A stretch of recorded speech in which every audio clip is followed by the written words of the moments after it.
IBP T V کی طرف سے ڈاکٹر عرفان بیگ کا سلام قبول کیجیے۔ آج کچھ دن بعد آپ سے ملاقات ہو رہی ہے، اور آج کی میری جو منتخب نظم ہے علامہ اقبال کی، اس کا نام ہے ایک آرزو، اور یہ نظم بانگ درا سے لی گئی ہے، جو 1905 تک کے اشعار ہیں، نئے مطلب ابتدائیہ اس کے ہیں۔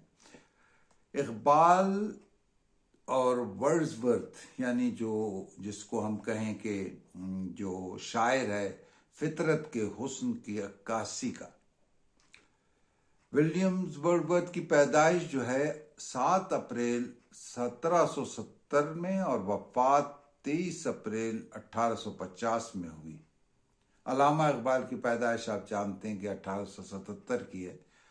ورڈزورتھ انگریزی کا شاعر ہے۔ اپنے دوست کالرج کے ساتھ مل کر انگریزی ادب میں رومانی تحریک کی بنیاد رکھی۔ فطرت یعنی نیچر ورڈزورتھ کی شاعری کے اہم خصوصیات ہیں۔ ورڈزورتھ کے خیالات شیخ محی الدین بن عربی کی وحدت الوجود کی تخلیقات سے قریب مناسبت رکھتے ہیں، اور علامہ اقبال نے اپنے ایک بیاس میں اس بات کا اعتراف بھی کیا ہے کہ ولیم ورڈزورتھ وہ شخصیت ہے کہ جنہوں نے زمانہ طالب علمی میں انہیں دہریت سے محفوظ رکھا۔ فطرت کی عکاسی میں علامہ اقبال اور ورڈزورتھ میں کافی مماثلت ہے، لیکن جہاں تک فطرت کا تعلق ہے تو ان معاملات میں دونوں کا وحدت الوجود کے حوالے سے کچھ اختلاف بھی ہے۔ اب ہم آتے ہیں علامہ اقبال کی نظم جو ہے، جس میں میں نے جیسے کہا کہ ایک آرزو خواہش جس کو کہیں، جیسے غالب نے کہا ہے نا کہ ہزاروں خواہش ایسی کہ تو ہر خواہش پہ دم نکلے، بہت نکلے میرے ارمان لیکن پھر بھی کم نکلے۔ بانگ درا کی نظم ہے، ذرا اس میں فطرت کے حسن کی عکاسی دیکھیے۔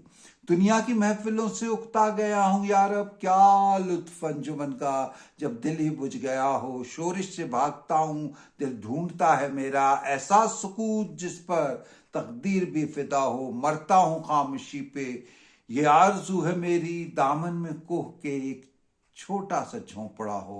آزاد فکر سے ہوں، عزلت میں دن گزاروں، دنیا کے غم کا دل میں کانٹا نکل گیا ہو۔ لذت سرور ہو چڑیوں کے چہچہوں میں، چشمے کی شورشوں میں باجا سا بج رہا ہو۔ گل کی کلی چٹک کر پیغام دے کسی کا، ساغر ذرا سا گویا مجھ کو جہاں نما ہو ہاتھ کا سرانا، سبزے کا ہو بچونا، شرمائے جس سے جلوت خلوت میں وہ ادا ہو۔ مانوس اس قدر ہو صورت سے میری بلبل، ننھے سے دل میں اس کے کھٹکا نہ کچھ میرا ہو۔ سب باندھے دونوں جانب بوٹے ہرے ہرے ہوں، مندی کا صاف پانی ہاتھ تصویر لے رہا ہو۔ ندی کا پاس صاف پانی تصویر لے رہا ہو دل فریب ایسا کوہسار کا نظارہ، پانی بھی موج بن کر اٹھ کے دیکھتا ہو۔ آغوش میں زمیں کی سویا ہوا ہو سبزہ، پھر کے جھاڑیوں میں پانی چمک رہا ہو۔ پانی کو چھو رہی ہو جھک کے گل کی ٹہنی، جیسے حسین کوئی آئینہ دیکھتا ہو۔ مہندی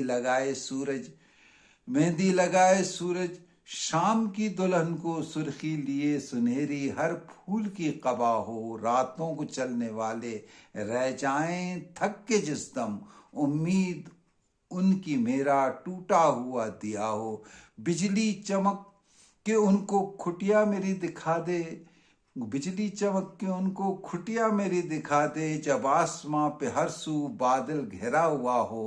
پچھلے پہر کی کوئل وہ صبح کی مؤذن، میں اس کا ہم نوا ہوں، وہ میری ہم نوا ہو۔ کانوں پہ ہو نہ میرے دیر و حرم کا احساں، روزن ہی جھونپڑی کا مجھ کو سحر نما ہو۔ پھولوں کو آئے جس دم شبنم وضو کرانے، رونا میرا وضو ہو، نالا میری دعا ہو۔